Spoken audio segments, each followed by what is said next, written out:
'cause I am the queen.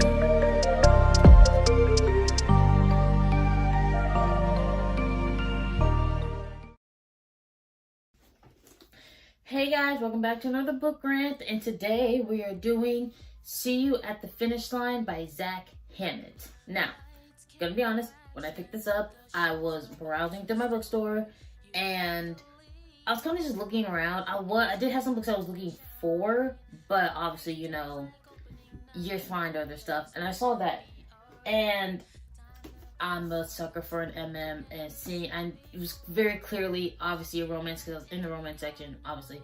Seeing the two guys in the front, MM, you got me already. And I read it, the back, and I was like, oh my god, I don't know anything about Cambridge or rowing, but I don't really care. It's an MM, I'm gonna read it. And the easiest way I could describe it is, it's basically the Deal, but an MM version. So, George and Lucas are the two main characters. George is an American. He's at Cambridge on the rowing team. They're both on the rowing team, actually. They're in Cambridge, and George is the American who is there solely because of his rowing talents, because of his like academic achievements. They recruited him for this team, and Lucas is the kid who's like, he's super smart, straight A's. They're on like a scholarship basis, and basically it kind of, they assume things about athletes, you know, obviously, like, oh, they're on the sports teams, the school wants them to play, the teachers are gonna fudge their grades to, you know, make sure that they can still play, because you, like, college athletes still have to keep their grades up in order to play. So that's kind of the situation around this, of like, and they're all assuming like that's what happens. And Lucas and George don't get along. They don't like each other. Lucas more than George, because Lucas kind of just sees him as this pretentious athlete American who gets everything handed to him, and George is honestly genuinely a nice guy, and kind of, he knows Lucas doesn't like him, and he doesn't, because he can tell Lucas is like making assumptions about him, and he's like, I'm not gonna sit here and let you talk about me, I really didn't even do anything. And they just don't fully like each other. So Lucas, kind of talking to his family, starts trying to badmouth George and makes it sound like he isn't smart, and that he gets his grades because the teachers give him those grades without him actually doing anything. And don't get me wrong, George doesn't know any of this. George thinks he's getting his grades on his own. It's not like he knows, like, oh yeah, I don't have to study, I don't have to do any of that. He thinks he was actually doing well in school. He thought he was doing okay, but he wasn't.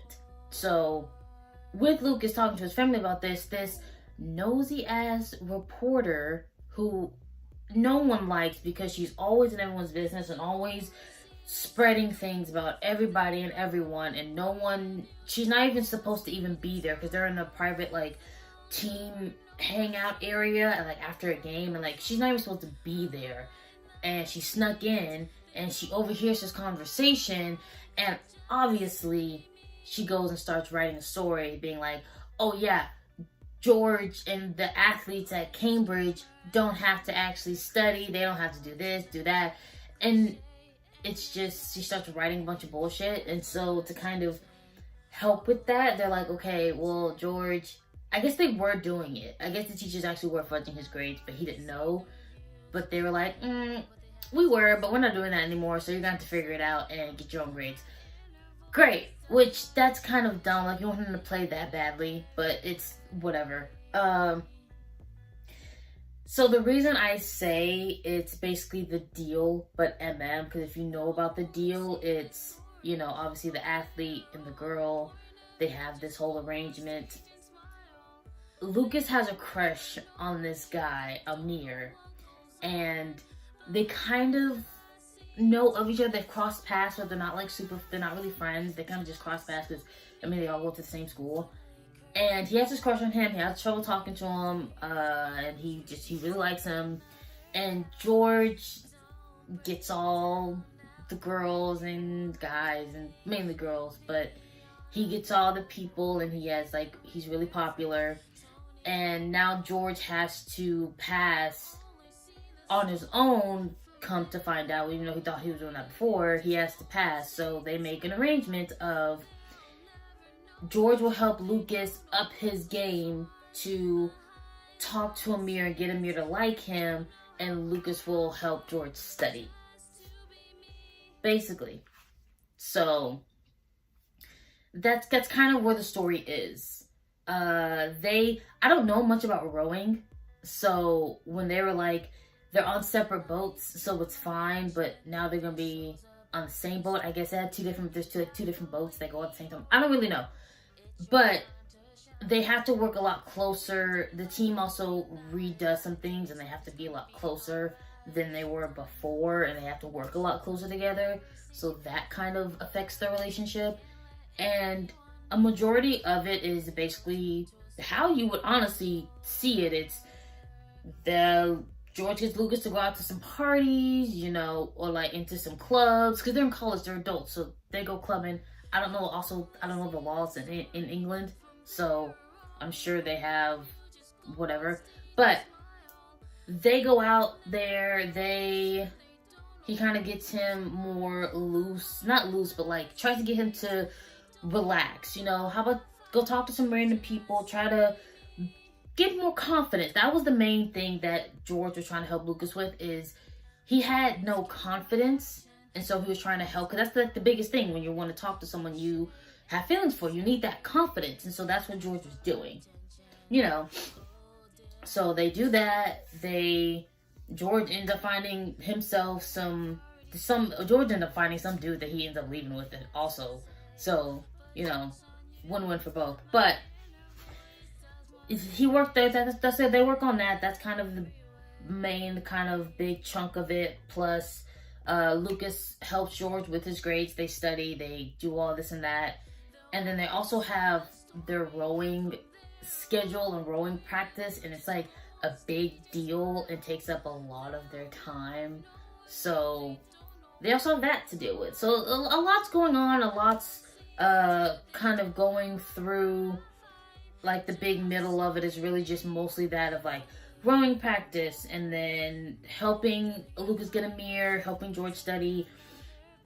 He does get a mirror pretty quick. Lucas and Amir do get together pretty early on. There's a lot of time jumps in this book. So, because like they're just at college, so it's a lot of like repeats, so you don't really need to see like every single thing. It's a lot of repeats because that's what they do. They wake up, go to practice, class, study, repeat, basically. And Amir and Lucas, you know, obviously get together pretty quick. Everything's good. So that part of the plan's good. Lucas does still help George, because by this point, him and George did build kind of a friendship. So, you know, props on that. They built kind of a friendship. So Lucas does still help George study. Like, he's not just gonna leave him hanging just because him and Amir now got together. No, he's gonna help him. Like, he wants him to pass, because he also realizes George isn't the dumb jock he thought he was. He is smart. He needed a little help, but he's not dumb. So you get that. And everything honestly is good until I think Oxford is the school that the rowing, that's their biggest competitor. And they everything's fine and dandy up until the Oxford coach approaches George and Lucas to leave Cambridge and go onto their team. And at first they're like, no, we're not doing that. Like, Cambridge is our school. Like, we're almost done. Like, we switch schools and we're almost done. But, you know, it's fine. It's fine. So everything's fine and dandy until I don't fully even remember kind of how certain situations kind of came about. But what I will say is like Lucas and Amir's relationship doesn't fully go kind of the way that he had thought. Because let me say this, Lucas is on the poor side of things, so he doesn't fully fit in with like Amir and some of his friends because like they're rich and they don't really understand kind of what Lucas might be going through, and he doesn't really fit in with them too well. And Amir kind of acts like he understands, but it didn't really ever really seem like he did. It felt like he was trying to force Lucas into a life he might not be okay with, or that like trying to change him to fit his world. He didn't really like him and George hanging out. You can very clearly tell because he was still helping George with studying, and yeah, sometimes he told Amir like, I can't hang out, I have to go help George study. Amir didn't always like that, and it's just like, why? Like, that's his friend, like you can't really. They seemed close, but they were like, technically they were kind of, they got closer before you two even started dating. So, and they never crossed any boundaries.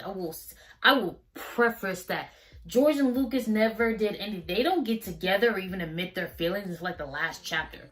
Because there's the last chapter and then there's the epilogue. These two don't even admit that they have a thing for each other until that last episode. Until that last chapter, okay? And then they get together, and then you get a cute little epilogue of afterwards. So they never crossed any boundaries. They never did anything. Amir, I feel like, was just a little bit insecure and just didn't like how close they were as friends. And honestly, that's your problem. Because they never did anything to even show. Because Lucas did kind of one time fall asleep when they were studying at George's place. They fell asleep while studying. So Lucas missed something. Him and Amar was supposed to meet him in the morning or something like that. And Lucas was passed out asleep because they pulled an all-nighter. So he was asleep and he forgot. Honest mistake. He apologized. And I think what it was, Lucas then goes to meet Amir's parents later. And off the rip, Amir has Lucas's life basically planned out. They have certain expectations, certain things, like they're like, oh, well, you guys are gonna move in together, and I'm like, we haven't even been together for a year and you're wanting us to move in together. They're still in college. It's just Amir has this whole thing planned out, like, this is my life, this is how things are gonna happen, these are how things are gonna go, and he expected Lucas to just be okay with it and fall and like just go along with it, and got upset when Lucas was like, I'm not doing this. This isn't what I want. This isn't the life that I want. You didn't even discuss this with me before telling your parents, go ahead.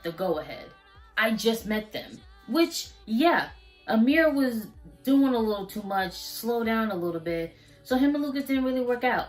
George is still dealing with his grades and everything and all the different scandals. Lucas ends up... Actually, was it Lucas or George? It might have been George. I think it was George who, one of them left. One of them did go to Oxford because it just didn't work. Because they had some new people on the team and things got real messy. Lots of drama went down. And I believe it was most likely George, honestly, who went to Oxford to join the team. And no one... Actually, I remember what happened. Now that I think about it, I remember what happened, and it's fucked up. So, George does his test. George does his paper. He does his test. He does what he needs to do. And Lucas, being afraid and thinking that George did a good job, switches the papers. He breaks in somewhere, switches them out, and like, okay, now he's gonna be okay. Problem is, the teachers figure it out. They're like, this isn't George's work. There's something is off about this. And they think he plagiarized, and he gets kicked out of school, and he gets things like that. Like, you can't, like, we're pulling your diploma, yada, yada, yada. It's kind of crazy. And then Lucas tries to fix it of, I switched it, he didn't know, this is his real paper, like, this isn't fair. He tries to fix it. And it does help diploma-wise, because they're like, okay, we'll reinstate your degree and things like that.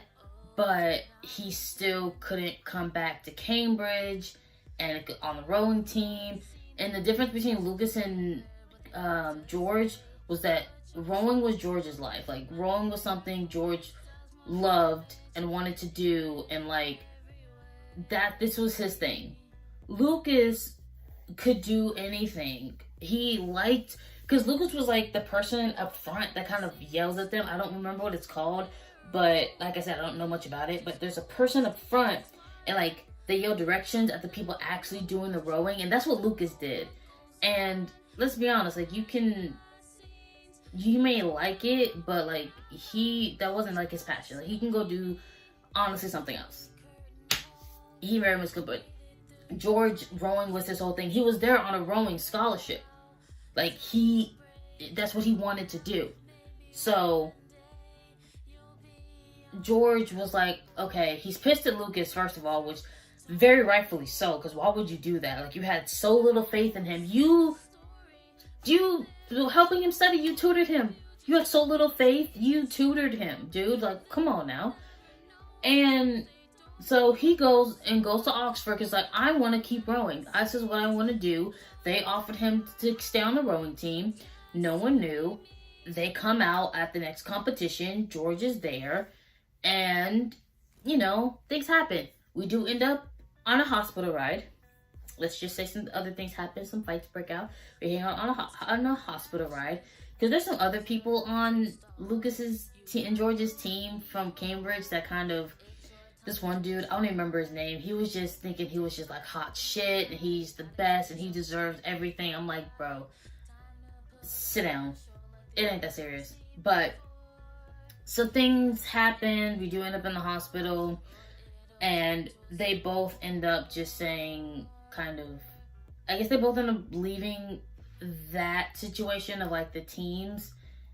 And that's when you kind of get to the last chapter, and they finally admit that they love each other, and then they get together and everything's all fine and dandy. And then you go later, and like, people have graduated, people have in the second lines, one of their friends is still like has become a professional rower, and so they're supporting her, and it's, you know, everything works out. But yeah, spice wise, 1 or 2. There's not much. I'd say spice wise 1 or 2, as far as like, there is, you know, kissing, and there's like off the page stuff happens, but they talk about it, and like, you get the sense from it. So it's like, there's not really spice. There is romance. There is a lot of really cute moments. They kind of slowly get to know each other, and it's very adorable. But yeah, it was a very good book. I recommend it. I had never read anything else by this author. This was the only book my bookstore had by this author. So I don't know if he has more, or if, like, I don't know. This might be a debut. This could be a debut novel. I don't know. I don't really look into, like, the history of stuff. But it's a slow burn. The tension between them, because like I said, there's tension between them, but they never cross that line. Okay, but you can just tell, you know, you can just tell the heat going on between the two, of, you know, kind of how they feel. So, but yeah, that was See You at the Finish Line by Zach Hammett. Zach Hammett. Very cute, very adorable. I recommend it. And that is it for today. Recommendations always welcome, as always, because let's be honest, you can never have too many books. And also, if I have a lot of books, so some recommendations I might be able to just do a book rant on because I've already read the book. Or it can be my next book. Like I said, I said before, I'm indecisive. So you can even help me pick out my next book. Anyway, I hope you all enjoyed it, and I will see you in the next one. Bye.